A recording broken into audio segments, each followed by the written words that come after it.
Une journée dans la vie d'un chimpanzé. La fraîcheur de la nuit est encore palpable lorsque la lumière du jour commence à caresser le dense feuillage de la jungle encore endormi. La brume nocturne semble quant à elle tendre lentement des milliers de bras vers le ciel, avant de s'évaporer progressivement dans l'air. Au loin, le roulis des vagues puissantes qui s'échouent continuellement sur le sable fin est soudainement ponctué par le chant d'un touraco géant au plumage bleu céleste.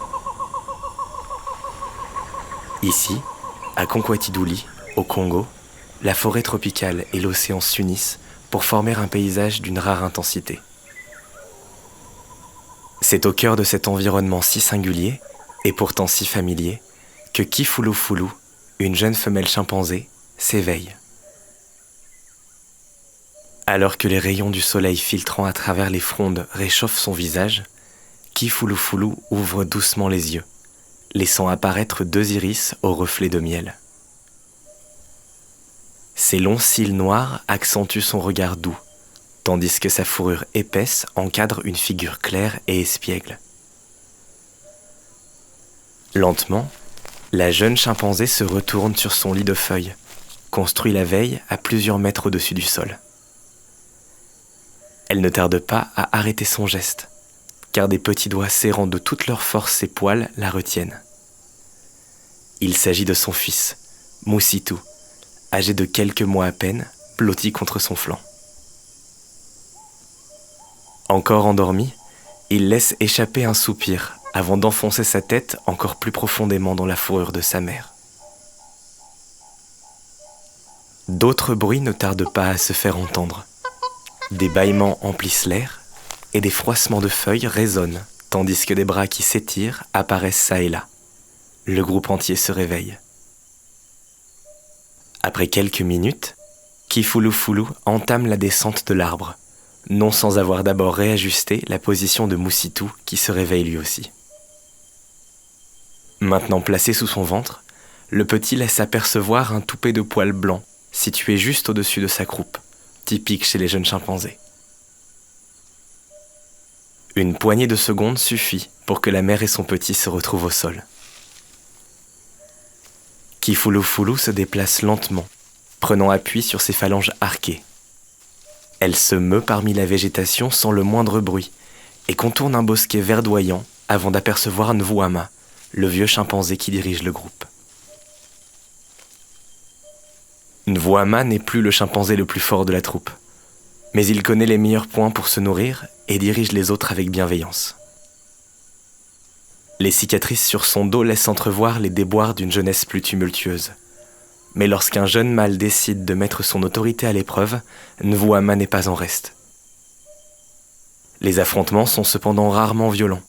Il suffit au vieux chimpanzé d'hérisser les poils pour se rendre plus impressionnant et de pousser quelques cris pour tempérer les ardeurs. Kifouloufoulou s'assoit juste à côté de Nvuama, au pied d'un capoquier centenaire dont les racines impressionnantes plongent dans la terre à plusieurs mètres du tronc. La jeune femelle possède un lien particulier avec Nvuama. C'est lui qui l'a accepté au sein du groupe quelques années auparavant. Le vieux chimpanzé scrute les arbres en silence, puis finit par repérer un safoutier à une dizaine de mètres. Ses branches ploient sous le poids des fruits violets de forme oblongue, qui feront un excellent repas. Les deux chimpanzés adultes se mettent en route pour le petit déjeuner, tandis que Moussitou reste bien accroché à sa mère. D'autres chimpanzés les rejoignent. Il y a Tia, une autre femelle, suivie de près par son fils adolescent Moupépé et sa fille Maza, âgée de 3 ans. Maza est encore petite, mais malgré son jeune âge, elle évolue dans son environnement avec une aisance remarquable. Shaba, un mâle subordonné, reconnaissable à sa face noire et sa mèche hirsute, se joint également aux autres pour le petit déjeuner, tout en laissant échapper des cris d'excitation auxquels les autres répondent brièvement. Tout le monde partage le repas dans le calme, si ce n'est pour quelques grondements de contentement qui se font entendre régulièrement. La petite Maza vole un safou de la main de Nvuama, mais le vieux singe ne bronche pas. Moussitou, encore trop jeune pour consommer des fruits, tête goulûment sa mère. Une fois tous les chimpanzés rassasiés, le groupe reprend la route. Ils se faufilent entre les plantes, faisant attention aux bords tranchants des feuilles de pandanus et en évitant les fines épines qui dépassent de certaines lianes et troncs. Kifouloufoulou s'arrête dans une petite clairière, Moussitou toujours suspendue sous son ventre, lorsqu'elle aperçoit un groupe de colobes dans les arbres. Ces petits singes à longue queue semblent occupés à chercher de la nourriture et ne remarquent pas les chimpanzés en contrebas. Nvuama en profite pour grimper le long d'un tronc sans un bruit, pendant que Chaba et Moupépé s'éloignent à une centaine de mètres.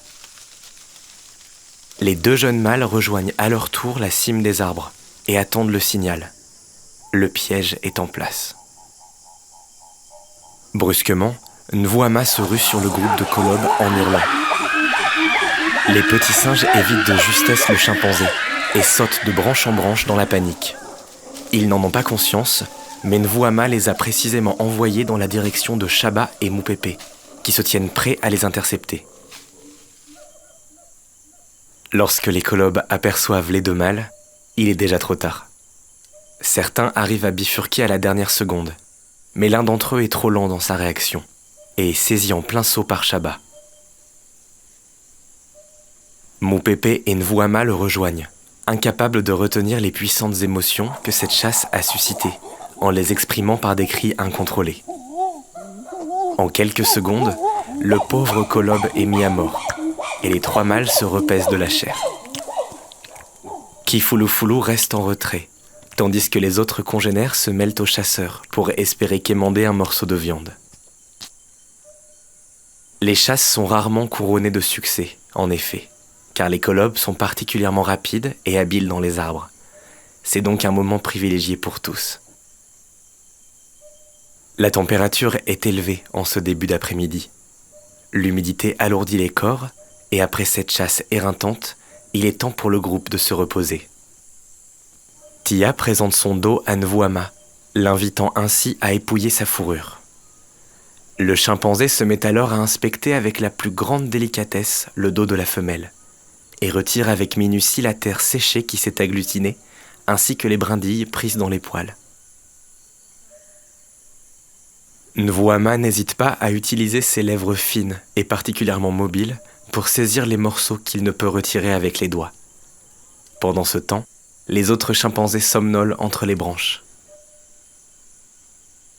La sieste est cependant rapidement interrompue par un coup de feu au loin. Kifouloufoulou est réveillée en sursaut par ce bruit qu'elle connaît bien. Des années auparavant, alors qu'elle était encore petite et vivait auprès de son groupe de naissance, des détonations semblables ont emporté la vie des membres de sa famille. Arrachée à sa mère et emportée loin de la jungle par un groupe d'humains avant d'être vendue comme animal de compagnie, elle n'a pu retrouver son milieu naturel que des années plus tard, grâce aux efforts sans faille déployés par les membres d'Help Congo, des protecteurs de la jungle. Le groupe de Nvuama se fige et semble ne faire plus qu'un avec la canopée, devenant alors presque invisible pour l'œil inexpérimenté. Les minutes passent, puis la tension redescend lentement. Les chimpanzés reprennent doucement leur chemin, en veillant cette fois-ci à rester en hauteur. Ce n'est pas un problème pour eux. Leurs bras musclés et longs leur permettent de se balancer avec aisance d'une branche à l'autre. Lorsqu'ils se perdent de vue dans la dense végétation, quelques vocalises sont échangées pour garder un contact sonore. Au détour d'un virage, un pandanus aux fruits mûrs et gros de la taille d'un poing se dévoile. Ces fruits, recouverts d'une peau épaisse formant comme des écailles brunes en surface, contiennent une chair sucrée d'un rose surprenant par son intensité. Ils feront un repas idéal pour finir la journée. Le soleil entame doucement sa descente dans le ciel. Lorsque le disque orangé touche finalement l'horizon et que la luminosité prend des éclats de bronze et de doré, il est temps pour le groupe de construire un nid pour la nuit. Ramassant quelques branchages recouverts de feuilles épaisses, Kifouloufoulou crée en quelques gestes habiles un matelas végétal confortable près de la cime d'un arbre. Elle s'allonge ensuite sur le dos, Moussitou encore sur la poitrine. Ce dernier tète quelques gouttes de lait, avant de fermer lentement les yeux et de s'endormir à poing fermé contre sa mère. Le chant des insectes nocturnes emplit doucement l'air, souligné subtilement par quelques vocalises de chauves-souris géantes, tandis que la fraîcheur de la nuit s'installe. Kifouloufoulou observe les étoiles illuminer l'obscurité céleste, et la lune apparaître à son tour.